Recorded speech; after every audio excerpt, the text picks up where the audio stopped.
여러분 안녕하십니까. 법률사무소국토의 김조정 대표 변호사입니다.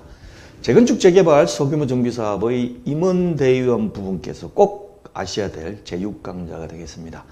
조합원 분양신청 굉장히 중요합니다. 우리가 일반적으로 재건축 재개발이나 소규모 조합에 조합원으로 가입해서 여러 가지 불안감이나 또 시간을 투자해서 조합원으로 가입한 이유는 신축 아파트 분양권을 받기 위한 거예요. 신축 아파트를 분양을 받으면 굉장히 돈을 많이 벌고 새 아파트 들어가서 살 수 있으니까 그 이유가 그렇죠. 그래서 그 새 아파트를 받는 입주권이 언제 결정되냐면 조합원 분양 신청 단계에서 분양 신청을 해야만 분양을 받게 됩니다. 그래서 이 조합원 분양 신청은 굉장히 중요한데 조합의 입장에서 특히 조합장님께서 이 조합원 분양 신청 통지를 지금 제가 강의 드릴 내용대로 하지 않고 약간 잘못하면 현금 청산자로 분류되었다고 생각을 해서 관리처분 계획 끝나고 다 지나갔는데 소송이 걸려오거나 해가지고 너는 분양신청 통지 못 받았다. 그러니까 나한테 분양신청할 수 있도록 해달라. 그렇게 되면 보류지를 하나를 더 주게 됩니다. 그런데 이 숫자가 많아지게 되면 조합원 분담금에 영향을 미치게 돼요. 자, 이래서 현금 청산자에게 보류지를 조합원 분양가로 해주는 손해가 발생할 수 있기 때문에 이 강좌를 끝까지 보시고 이런 경우는 이 정도까지 통지를 해야 되는구나 라는 것을 머릿속에 꼭 넣으시기를 바라겠습니다. 먼저 조합원 분양 신청 접수 시기 언제쯤 하죠? 흔히 얘기하는 고기다리고 기다리던 이런 시기가 지금 분양 신청 접수 시기입니다. 그리고 조합원 여러분께서도 토지등 소유도 마찬가지예요. 분양 신청이 재건축 재개발 소규모 정비사업의 백미니까 그때 어디 멀리 출타하셔가지고 불이익을 보는 일이 없도록 하셔야 됩니다. 자, 그러면 분양 신청 접수 시기가 언제죠? 자, 한번 이 강의 들으시는 분 떠올리시기 바랍니다. 재건축 재개발 조합은 분양 신청을 언제 해요? 제가 단계를 말씀드리면 조합 설립인가, 건축심의, 사업시행인가, 그 다음에 관리처분 계획인가 이런 식으로 순서로 나갑니다. 언제 하죠? 잘 기억 안 나세요? 어딜 찾아봐야 될 거 아닙니까? 어디에 나오죠? 예, 제가 누누이 강조드리지만 매년 발간되는 정비사업 법령 해설집 홈페이지 보셔가지고 구입하실 수 있으니까 한번 보시면 이렇게 규정되어 있습니다. 도시 및 주거환경 정비법이 재건축 재개발 관련돼 적용되는데요.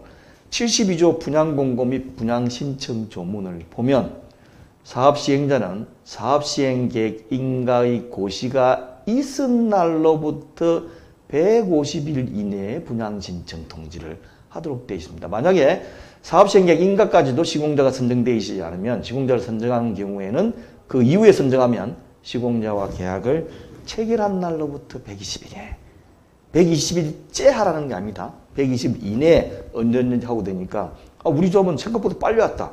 60일 만에 왔다. 이렇게 올 수 얼마든지 있습니다. 어쨌든 재건축 재개발은 조합 설립인가, 건축심의, 사업시행 인가 이후에 조합원 분양신청 안내문이 온다라는 걸 염두에 두시고 그 다음에 이제 가로주택, 소규모 재건축, 소규모 재개발은 어떤가요? 자, 여기 소규모 조합장님 계시죠? 언제 합니까? 이거는 좀 빠릅니다. 어떻게 되냐면 빈집 및 소규모 주택 정비에 관한 특례법, 약칭해서 소규모 주택 정비법이라고 하는데 여기에는 28조의 가로주택 소규모 재건축 소규모 재개발은 26조에 따른 심의 결과를 통지받은 날로부터 92일 되어 있는데 26조가 뭐야? 그러고 법령적 앞으로 뒤적일 필요 없이 오른쪽 제가 해설을 써놓은 걸 보면 26조에 따른 심의는 건축심의를 말한다 라고 제가 규정해놨습니다. 해설을.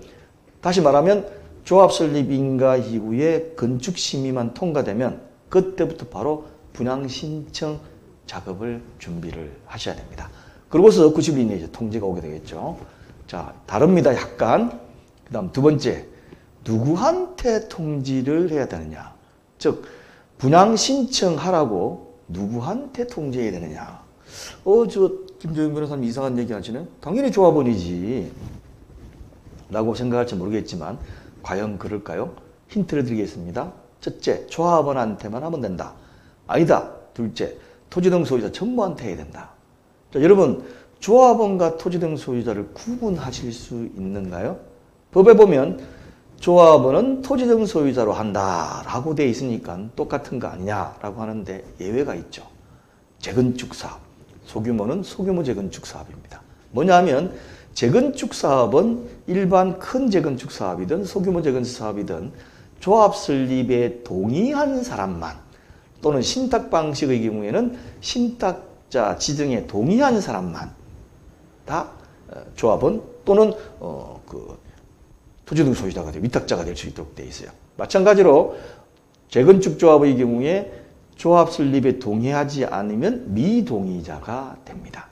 그렇기 때문에 재개발하고 나머지는 비슷한데 재건축만 조합원과 토지 등 소유자가 차이가 나요.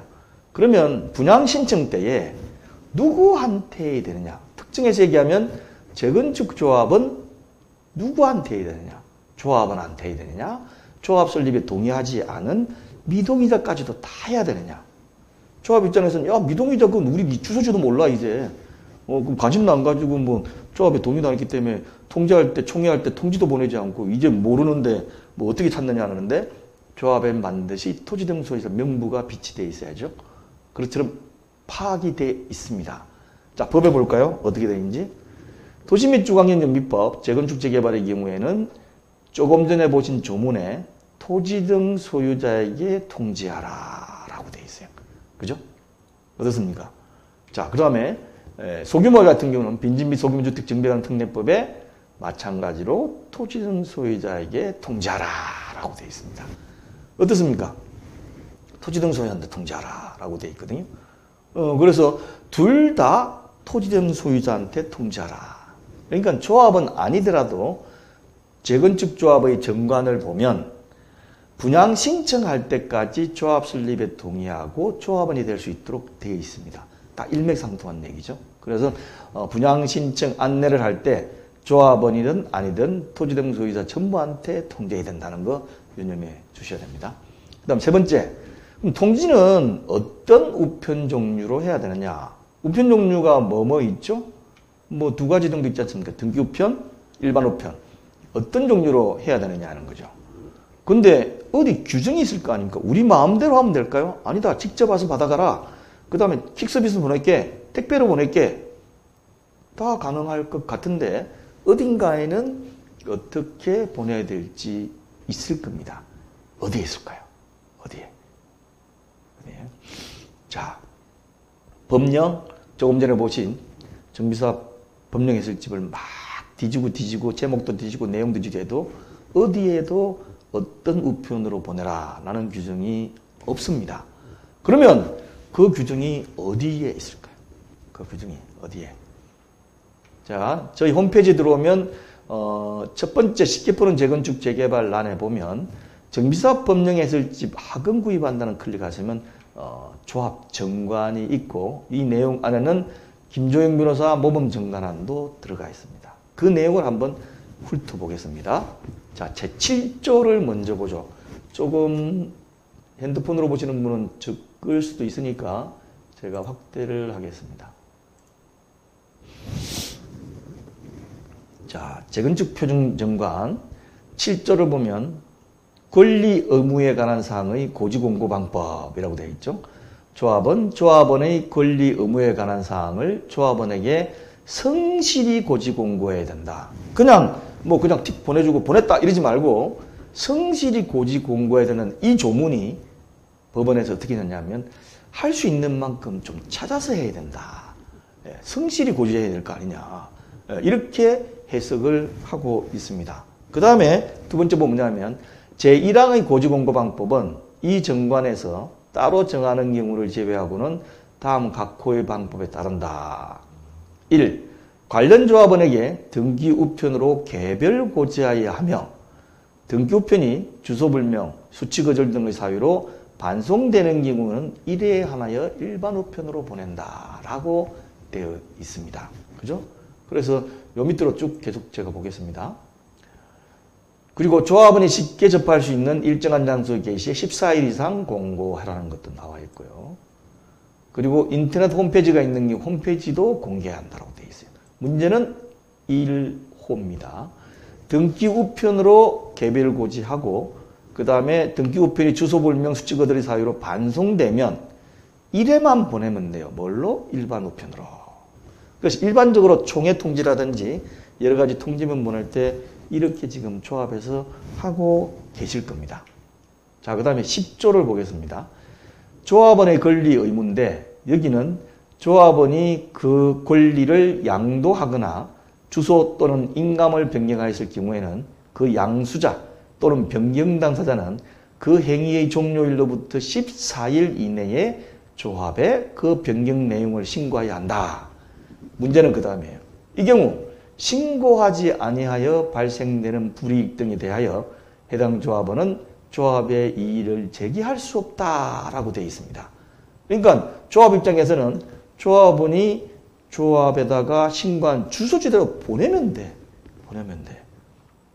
그래서 지가 신고를 안 했으면 자기가 책임져야지. 우리가 예를 들면 1000명, 2000명, 많은 경우 3000명 이렇게 있는데 그 주소지를 어떻게 매일 다 뛸 수가 있느냐. 불가능하다. 그러니까 네가 조합에 신청, 변경 신청을 안 하면 우리는 그냥 옛날에 있는 대로 보낼 테니까 책임은 네가 져라. 라는 게 이제 10조의 의미입니다. 자, 그러면 조금 전에 보셨죠? 통지는 어떤 우편 종류로 해야죠? 조합에 신고된 주소지로 등기 우편을 먼저 보내고 반송되면 1회에 한해서 일반 우편을 보내면 된다는 거죠. 자, 그러면 이제 이 강의의 이제 핵심입니다.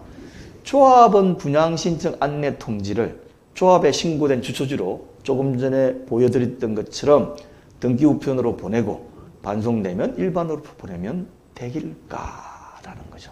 될까.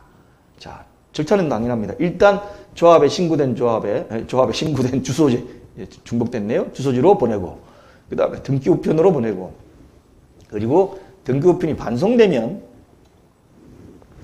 일반 우편을 발송을 하면 되죠. 자, 그래서 여기에 나와 있는데 이것이 이제 문제가 되고 있어요. 자, 이렇게 했더니만 자기가 못 받았다 나중에 그러고 오는 사람들이 있습니다. 왜냐하면 그 사업구역에 살고 있는 사람도 있지만 살지 않고 외부에 사는 사람들은 조합에 들어가는 사정을 잘 모를 수가 있어요. 나중에 보니까 나는 분양 신청도 통지를 못 받았는데 벌써 철거하고 있더라. 일부를. 이럴 수도 있습니다. 그렇기 때문에 이 중에 가장 중요한 게 조합원 분양 신청인데 이 부분만큼은 조금 더 특별하게 통지를 하셔야 돼요. 그래서 제가 조금 전에 보신 모범 재건축 재개발 정관안 제일 우측날에 보면 김조영 변호사 정관안이라 해가지고 다음과 같이 써놨습니다. 40조에 보면 분양공모 및 분양신청인데 분양신청 안내 및 6항입니다. 분양계약 체결 안내에 관한 고지는 조합은 분양금과 관련된 중요한 고지이기 때문에 이에 대한 등기 우편이 반송되었을 경우에는 이후에 규정된 일반 우편 발송을 일단 하여하며 그 이외에 다음의 조치를 일반 우편 발송과 동시에 추가로 해야 한다라고 정관을 만들기를 저는 권해드리고 있어요. 왜냐하면 이렇게 안 만들어 놓으면 잊어먹으니까. 그래서 조합원들 입장에서는 굉장히 중요합니다. 이렇기 때문에 이렇게 해가지고 통지를 하죠. 어떻게 하냐? 첫 번째, 일반 등기 우편을 보냈더니만 반송됐어요. 그러면 일단 반송 당시 해당 조합원 소유 부동산의 등기사항 전부 증명서, 등기부죠. 등기부를 발급받아 소유권이 이전됐는지 확인하는 거죠. 이전돼가지고 사람이 바뀌었다 그러면 옛날 주소지를 잘못 보냈구나. 다시 보내야 되겠구나. 라고 할 수 있죠. 그런데 확인해 보니까 소유권이 이전되지 않았다는 거죠. 그럴 때 어떡하냐? 이전 안 됐으니까 지가 신고한 주소대로 보내면 된다는 게 아닙니다. 법원은 조금 전에 제가 말씀드린 것처럼 성실하게 통제해야 된다는 그 조문도 있고 그리고 조합원의 입장에서는 분양 신청만큼 중요한 게 없어요. 지금까지 공동 사업을 여기서 현감청산대로 끝내야 될지 아니면 분양 신청해가지고 끝까지 가야 될지를 아주 중요한 것이기 때문에 가능한 주소지를 파악을 해서 조합원한테 보내야 됩니다. 그래서 일반적으로 법원이 판결을 내리는 것을 제가 보니까 이렇게 하는 게 좋겠다고 해가지고 줄을 쳐가 넣는 거예요. 어떻게 하면 반송돼가지고 일반 우편 보낼 때 띠 보니까 소유권이 변경이 안 됐더라. 그러면 일단 부동산 소재지, 주소지 있잖아요. 뭐 가동 101호. 그 주소지로도 보내고, 그 다음에 등기부에 보면 등기부란에 그 사람이 소유권이 홍길동으로 바꿀 때 그 밑에 주소지가 있습니다. 왜냐하면 등기부는 대개의 경우에 소유권이 이전돼 가지고 입주하기 전에 자기가 살고 있던 때 계약을 체결해가 등기를 하기 때문에 보통의 경우에 보면 옛날 주소지가 있는 경우가 많아요.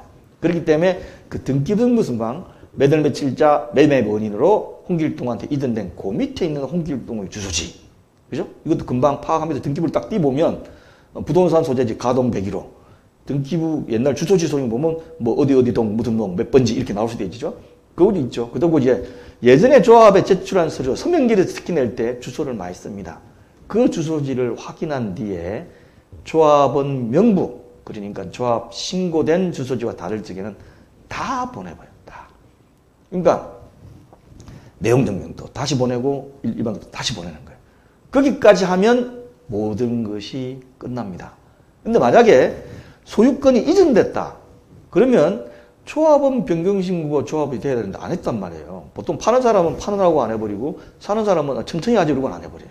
그럼 여기다가 소유권이 이전된 그걸 보고 마찬가지로 부동산 소재지, 그 다음에 새로운 소유자 주소지 해가지고 내용 증명하고 반송되면 일반으로 또 보내요. 왜 이렇게 하냐면 분양신청 기간이 60일이면 30일 내에 60일 보통 하는데 자꾸 시간이 흘러갑니다.